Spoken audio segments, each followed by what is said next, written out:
Hemos acabado de la primera parte sobre economía, una economía desde un punto de vista de la agricultura y de la ganadería, y ahora vamos a hablar de la sociedad, ¿vale? La pirámide social está bueno, como es una pirámide, ¿no? La punta siempre es la persona más importante y la base es la que menos. ¿Por qué es una pirámide? Porque la punta es la persona más importante, es solo una, no es la punta, pero en la base, que son las personas menos importante, como es la base, es donde más gente hay, ¿no? Entonces, cuanto más ascendamos, menos gente hay, pero más poder hay. Y cuanto más descendamos de la pirámide, más personas hay, pero con menos poder, ¿vale? Entonces, vamos a empezar de arriba abajo. Y la persona de arriba del todo es el faraón. Y para esto, pues nos vamos a cambiar a esta señora brevemente. Y nos vamos a poner a Cleopatra, faraón de Egipto. Primero, ¿por qué digo que Cleopatra es faraón y no digo que Cleopatra es faraona? En el antiguo Egipto no existe el concepto de faraona, ¿vale? O sea, está el faraón y el faraón se casa con la reina, ¿vale? O con el rey. ¿Por qué? Porque el faraón es la representación del dios Horus. Entonces, el dios Horus es un señor. Entonces, el representante de Dios en la tierra es el faraón, porque Horus es un señor.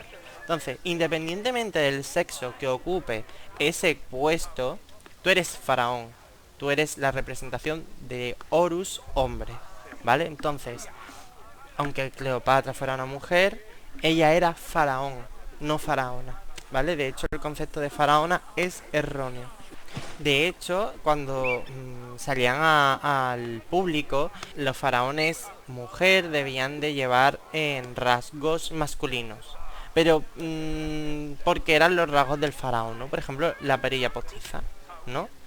Eso es un rasgo masculino típico de los faraones, ¿no? Entonces ella se lo tendría que poner. El faraón, y mientras van montando el templo ya para después hablar de los sacerdotes, era el dueño de todas las tierras de Egipto y tenía todo el poder absoluto. Además representaba los valores de la época, entonces tenía que actuar como un gran ejemplo, como todos los reyes de todos los momentos, ¿no? Representan los valores y son los mejores en ese papel. Y velaba por la armonía, ¿vale? Por eso también hay carácter militar. Los símbolos reales, y esto creo que taparé en un momento el juego y os lo enseñaré porque aquí ya no tiene que ver, no aparece, ¿no? Tenemos el látigo, que significa el control. Tenemos el bastón, que el bastón se llama Ang. Y lo sé porque es que me encanta ese símbolo y significa que está dotado de vida, ¿no? O sea, con ese bastón el faraón da la vida. La cobra real, la perilla que he dicho. Y después de coronas tenemos la corona del... Tenemos varias coronas, ¿no? Pero la más importante son tres, ¿vale? Hay una corona para el Bajo Egipto, una corona para el Alto Egipto. Eso depende de si reinabas en una capital o en otra, si visitabas ese lugar, ¿no? Pero lo normal era tener la unión de esas dos coronas en una. Vamos a dejar de hablar de faraones, nos quitamos a Cleopatra, vamos a dejar a Cleopatra para otro día. Hoy seguimos con la noble egipcia. Y vamos a hablar de los sacerdotes. Mirad, ¿os acordáis que decía lo de las pieles de leopardo que lo llevaban los sacerdotes? Que satisfacían a los dioses y vivían de las donaciones que se hacían al templo, ¿no? Además ellos no tenían que pagar ningún tipo de impuestos. ¿Quiénes eran sacerdotes? ¿Vale? El puesto de sacerdote pasaba de generación en generación. Entonces era muy difícil que alguien de fuera de este sistema no pues pudiera acceder. Dentro de los sacerdotes, creo deberían de haber aquí bastantes sacerdotes. Estamos dentro del templo, en la parte de atrás. Pero no hay nadie. Están todos fuera. Y aquí no hay nadie dentro del templo. Los sacerdotes tienen su jerarquía, ¿no? El sacerdote... Mira, aquí tenemos a uno rezando. El sacerdote es más importante. Ponte a rezar, hija, que no has rezado hoy.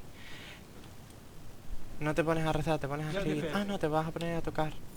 Muy bien, me gusta. Venga.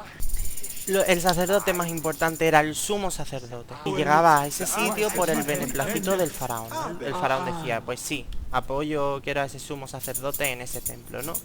Esta gente conseguía tanto poder que en muchas ocasiones rivalizaban con el propio faraón, ¿no? Porque también su familia eran la élite, ¿no? Entonces podía conseguir muchos tipos de alianzas, ¿no? Eso es lo que vamos a ver en los periodos intermedios, ¿no? Estos problemas entre los faraones, los nomarcas y los sacerdotes. Sumos sacerdotes, había uno por templo, y el resto de sacerdotes rulaba de templo cada 3 meses, ¿no? O sea, un grupo de sacerdotes llegaba a este templo, se tiraba aquí 3 meses y cuando acababa ese plazo pues se iba. Pero el sumo sacerdote seguía estando ahí, ¿no? Entonces era como el único fijo.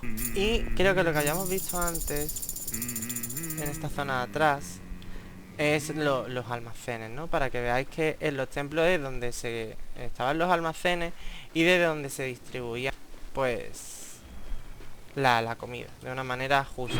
Podemos decir que esto es un almacén, ¿no?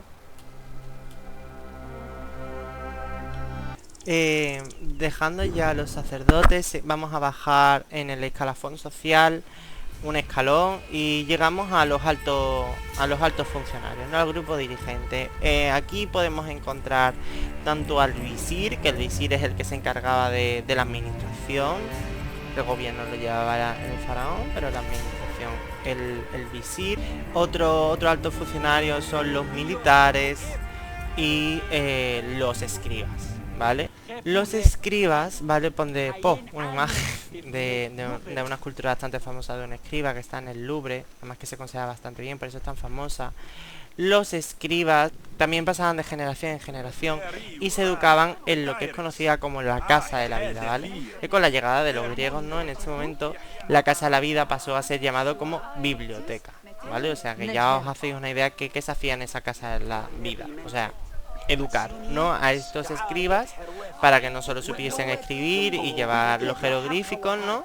Sino que además supiesen contar para poder llevar bien pues las cuentas, ¿no? De estos templos, ¿no? De los almacenes y de los alimentos, para hacer ese reparto justo. No solo se educaban allí los escribas, ¿no? También se salía de allí pues siendo desde médico, veterinario, astrónomo, diplomático, arquitecto, traductor, ¿vale? O sea, todo lo que podéis imaginar, pero eso, que solo accedía a la élite.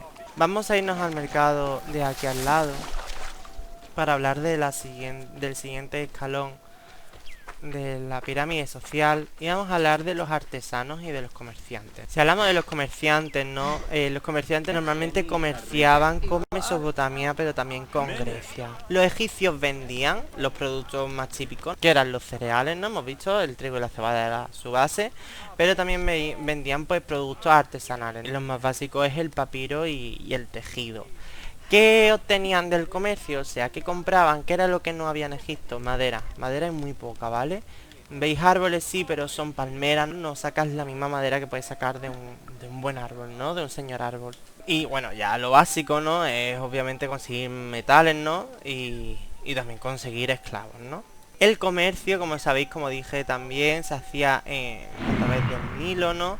Se hacía en estas falucas que cogimos en la anterior lección, pero también en estos tirremes, ¿no? Tirremes son estos barcos que se suponen que tienen tres pisos, por eso trirreme, ¿no? 3 pisos de remos, ¿no? Y después también tenemos los barcos de juncos, que son estos los que tenéis aquí, que es lo más basiquísimo del mundo. Los pobres comerciantes tenían que pasar por mucho... Mira, aquí tenemos metales preciosos. Los pobres comerciantes tenían que pasar por muchos controles, ¿vale? Al llegar a Alejandría, ¿no? Imagínate que tú sales de aquí. Bueno, aquí es que estamos bastante cerca, ¿no? Pero si quieres ir a comerciar con Grecia, tenías que pasar siempre por Alejandría y aquí tenías un control. Y ya después pues te dejaban salir o no. Tenían muchos tipos de controles policiales, por el clima, a lo mejor te decían, mira, pues ahora no puedes pasar por aquí, el río va a subir, el río va a bajar. Si dejamos a los comerciantes y hablamos de los artesanos se dedicaban a hacer muchísimas cosas, ¿no? Se dedicaban a la escultura, a la pintura de esos templos, ¿no? También a la alfarería, o sea, hacer pues estas cerámicas que veis aquí y a pues hacer metales, ¿no? Era muy raro en esta época que un artesano no firmara su obra.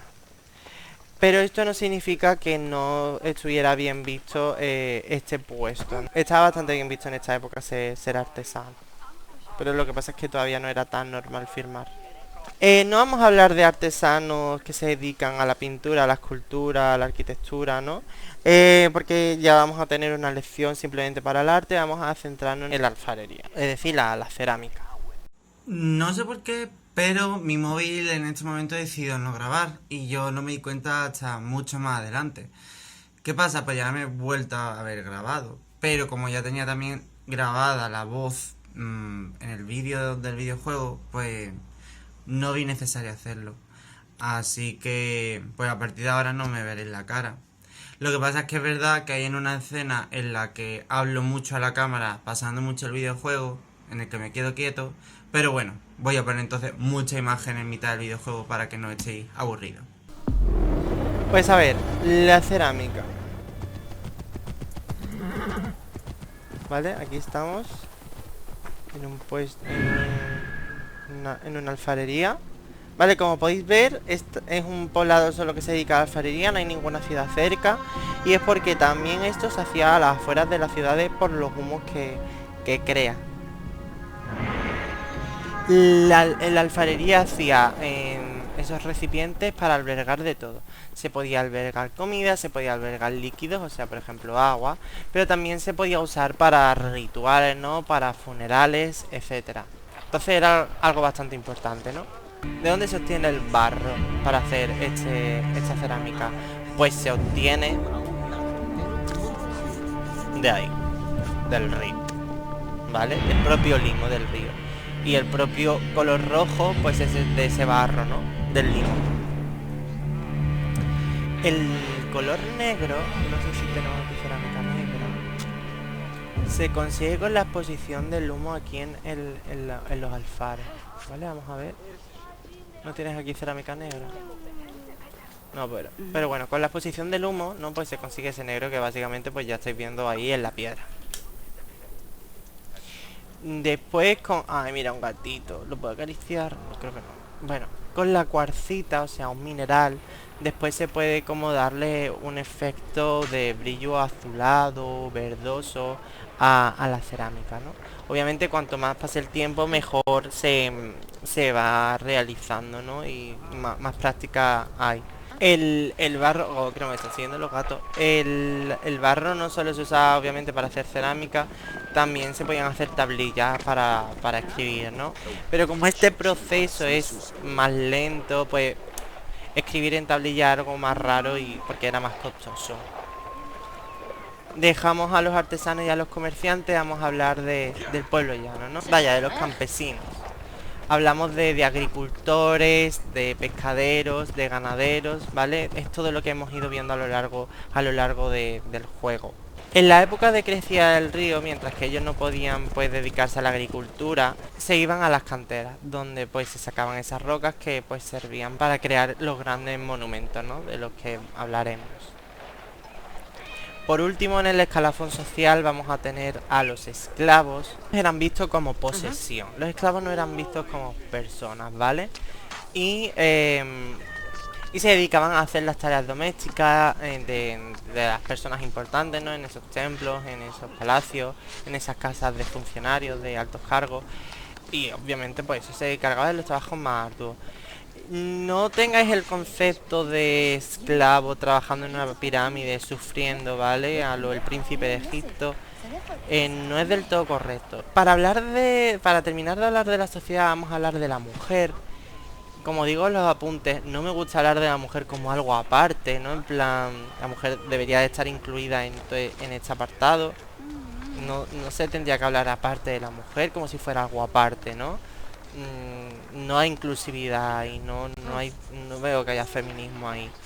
Pero mientras que en Mesopotamia hablé de ella porque necesitaba hablar de la ley de Hammurabi, aquí no veía en qué momento pues podía hablar exclusivamente de ella, porque necesitamos destacar que la mujer en el antiguo Egipto era una de las mejores culturas donde podía vivir una mujer, ¿no? La mujer en Egipto podía hacer lo que quisiera, posesiones eran suyas, no eran de su marido, ni de su hijo, ni de su padre, era todo suyo.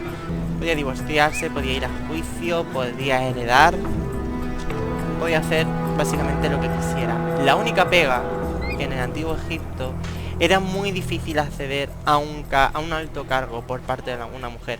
¿Por qué? Porque como hemos ido viendo, ¿vale? A los altos cargos se llega por heredar, ¿no? ¿Qué pasa? Si una mujer podía llegar a un alto cargo, ¿no? Pero era más común que antes que una mujer llegara, pues, un varón, un hombre, su hermano, ya fuera mayor o menor, ¿vale? Pero aún así tenemos mujeres faraones, como hemos visto, a Cleopatra, también tenemos como otra faraón, a Hatshepsut, también tenemos a la reina Nefertiti, la mujer de Akenatón, ¿vale? Grandes imágenes, grandes figuras de mujeres importantes en el antiguo Egipto, ¿no? Pero eso, es más difícil ver a una escriba mujer, a una visir mujer, ¿vale? No imposible, pero difícil. Como única pega a esta cultura. Con las mujeres acabamos esta parte de sociedad, de esta tercera lección que hemos dedicado al día de día a Egipto, y ya la siguiente lección será sobre cómo es la ciudad y todo lo que gira alrededor de ella. Así que nos vemos en el siguiente vídeo, espero no haber sido muy aburrido, muy pesado, y ya sabéis, para cualquier duda me tenéis aquí. Adiós.